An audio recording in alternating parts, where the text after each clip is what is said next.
para um assunto aqui, um outro assunto que a gente já muda aqui para você. Essa semana nós falamos de uma votação que houve na Alesp, de um projeto do governo, né, do governador. Foi apresentado à Alesp essa proposta do perdão das multas aplicadas para quem descumpriu as regras sanitárias durante a pandemia da Covid-19. E ontem, até aqui na oportunidade, entrevistando o deputado estadual Danilo Balas, nós questionamos a ele o seu voto sim a esse perdão das multas, né? E ele explicou aqui, né, como ele entendeu todo esse projeto e ficou tudo certo. E hoje a gente vai conversar com um advogado para poder trazer para a gente, porque esse perdão das multas trouxe uma não arrecadação, talvez assim, podemos dizer dessa forma. O doutor Anderson vai poder explicar para a gente, para que a gente possa entender esse dinheiro que poderia entrar nos cofres do governo do estado de São Paulo, né? E acabou que não vai entrar. O Anderson Cruz, advogado especialista em direito civil e patrimonial, está aqui com a gente. Obrigada, viu, Anderson, pela presença. Muito bom dia. Seja bem-vindo aqui aos microfones da Rádio Máxima. Bom dia a todos vocês. Obrigado pela oportunidade, né? E acrescentar também, né? Geralmente a gente tem que fazer um breve currículo. Eu já trabalhei no Poder Legislativo. Ah, que bacana. Então a gente entende um pouco de como funciona esse processo legislativo e alguns bastidores, ajuda bastante. Aí em São Paulo mesmo que você trabalhou no Legislativo? Eu fui assessor na Câmara Municipal de São Paulo e na Câmara dos Deputados. Ai, que bacana. Então você tem uma experiência boa, hein, Anderson? Troca umas figurinhas aqui com a gente depois, porque a gente precisa muito, viu? E vocês, advogados, estão sendo bastante procurados nesse momento político do nosso país, tenho certeza, né? Tá bem conturbado as ações, né? Olha, menina, se você soubesse como que as situações ocorrem, né? Porque a gente vive num país que parece que descumprir as regras é uma premissa. Pois é. E principalmente no processo político, né? Porque aí a gente acompanha muitas vezes um termo que eventualmente vocês já devem ter ouvido bastante, né? A judicialização da política. Muito. E é o que vai acabar acontecendo, principalmente nesse caso da anistia que a Assembleia Legislativa de São Paulo acabou votando por esses dias. O Anderson, a gente, as manchetes, quando da aprovação pela Alesp, e a Alesp buscou tentar explicar de uma maneira técnica a possibilidade dessa anistia, né? Visto que no início do governo, inclusive o Tarcísio foi criticado, porque, nossa, mas ele manteve a multa ao ex-presidente Bolsonaro, que era seu aliado, onde já se viu, que traidor, e aí agora em outubro vem um projeto que não, fica tranquilo, a gente vai anistiar. Eu queria que você falasse sobre essas articulações, mas sobre essa sensação que você já deu, dessa, não só da impunidade, mas dessa coisa que a gente tem meio que às vezes de um país de bananas, onde de fato descumprir as coisas podem ser bastante viáveis, sem algum tipo de punição. E não que seja esse ou aquele, a gente pode sim contestar como essas multas foram aplicadas, podemos sim. À época deveríamos ter questionado ainda mais, mas elas foram. E era um momento importantíssimo que nós estávamos passando, de muitas dores. E aí a gente não reforça as dores daqueles que perderam seus entes anos atrás com essa anistia e dizendo, olha, tá tudo bem, não precisam pagar, e um governo que está falando de baixa arrecadação, dificuldade financeira, vai jogar no lixo mais de 70 milhões de reais. Então tem um contexto aí bastante extenso, né?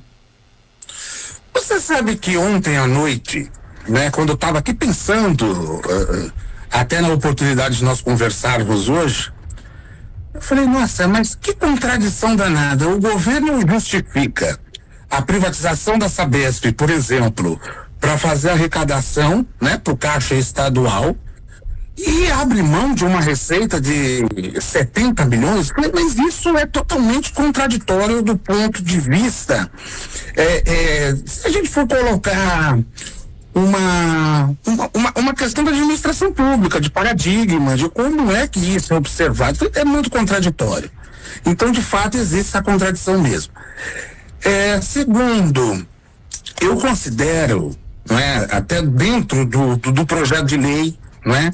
Eu fui fazer uma leitura, fui fazer uma observação muito mais apurada, né? Porque a questão não é somente na condição de advogado. A gente também aqui está na opinião, né?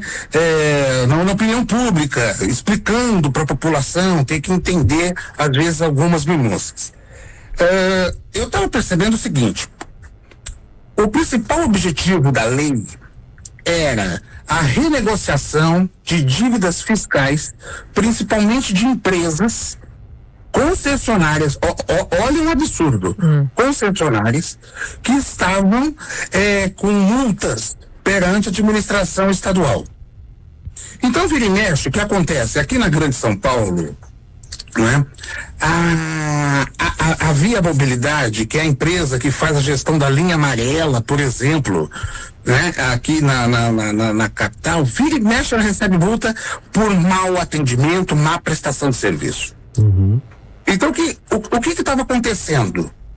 Estavam fazendo a renegociação dessas dívidas com as concessionárias. Quer dizer, o governo aplica a multa, a concessionária não presta o serviço adequado, né? E aí tem que fazer a execução da multa.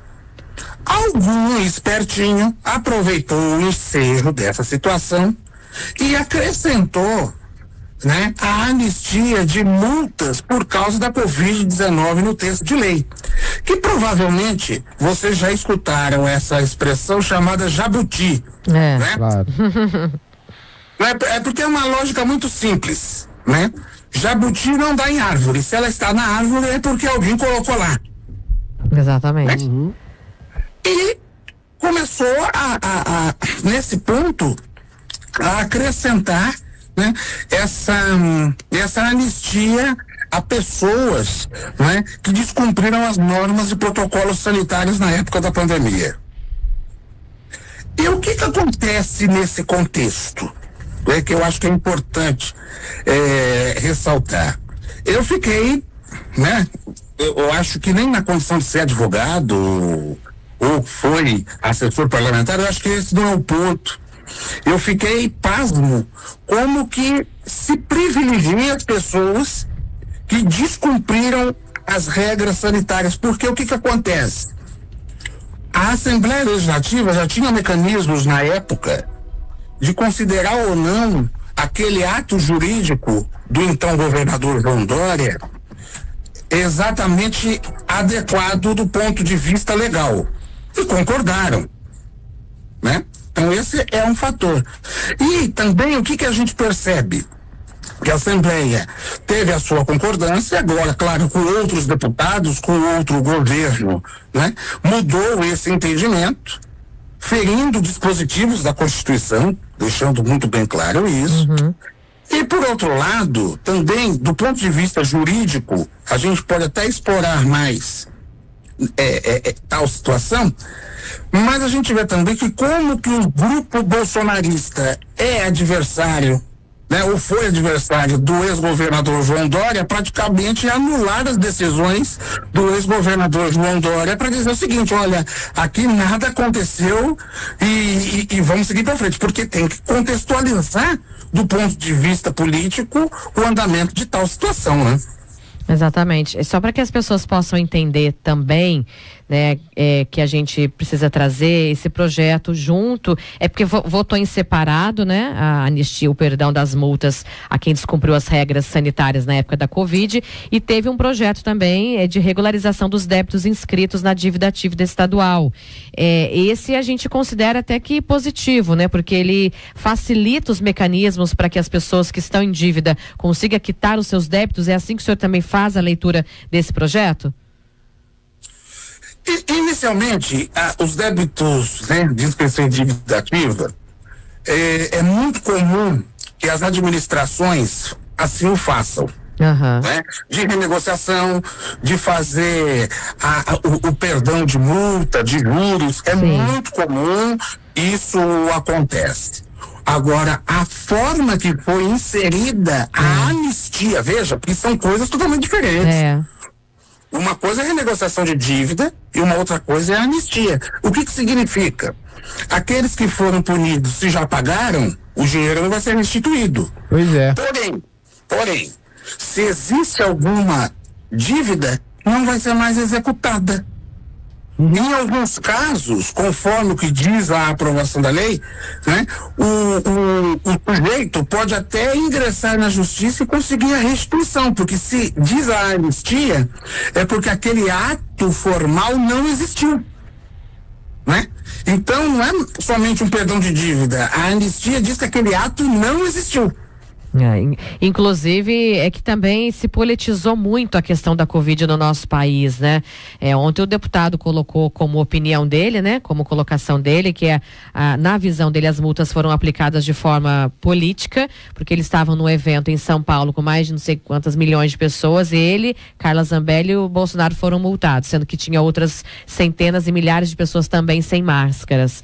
E aí a gente também pensa, né? Até que ponto a gente coloca as questões de saúde e outras tantas como sérias no nosso país sem envolver a política, né? Até que ponto a gente traz seriedade para as questões importantes e fundamentais para nossa saúde, para nossa população, para nossa sociedade, né? Porque se na época o governador João Dória instituiu a multa, não teria que ser política, ela teria que ser séria, ela teria que ser uma multa, ela teria que ser encarada pelas pessoas como uma proteção, como uma questão de saúde, assim como em tantos outros países, né? A multa, se você entrar sem camisa em algum lugar, se você tiver com uma garrafa de cerveja na mão na rua, não pode. Tem países que não pode você beber na rua sem estar em algum estabelecimento fechado. Então, assim, é preciso ser encarada de forma séria, e eu acho que é isso que falta no nosso país, né, Anderson? Isso que deixa a gente tão triste, tão desanimado com a política, né?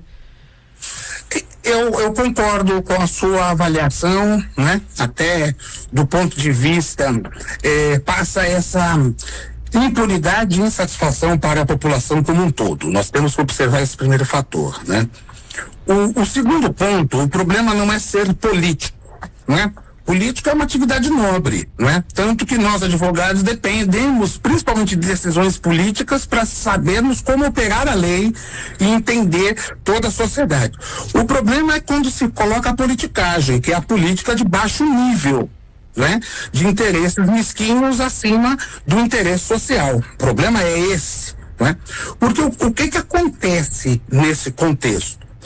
Você pode perceber que eu coloquei muito bem os adversários como João Dória e o grupo, né? Porque o atual governador Tarcísio não atacou o João Dória, né? Vamos colocar que é o grupo político que ele representa, né? E fez enfrentamento ao João Dória. Né? Tanto que isso tem alguns impactos interessantes, porque, por exemplo, o PSDB perdeu uma hegemonia de 30 anos no estado de São Paulo, para nós percebermos como que esse impacto político foi muito grande, né? Então esse é um primeiro fator.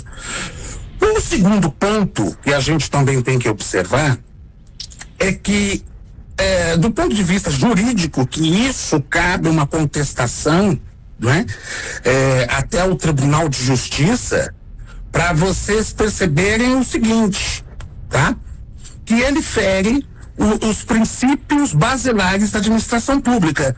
E isso está na Constituição, no artigo 37. Além de tantos princípios, ele diz ali o princípio da impessoalidade, ou seja, mesmo que travestido de uma forma genérica, que a lei tem que ser assim, ele atinge pessoas específicas, então fere esse princípio da impessoalidade. Né?